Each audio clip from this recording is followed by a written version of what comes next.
നൂറേ ഉപദ്രവിക്കല്ലേ, ഞമ്മളൊരു കിനാവ് കാണാണ്. പണമില്ലാത്ത ഒരു കിനാവ് കാണാൻ പാടില്ല എന്നാ പറയാ.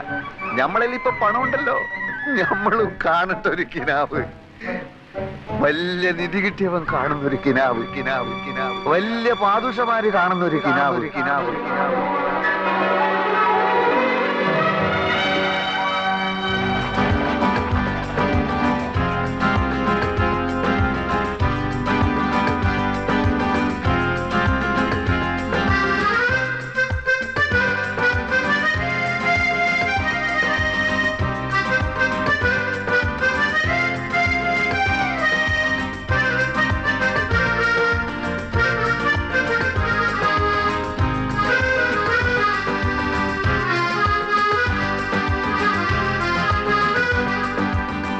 മാനത്തെ ചന്ദ്രനൊത്തൊരു മണിമാളിക കെട്ടും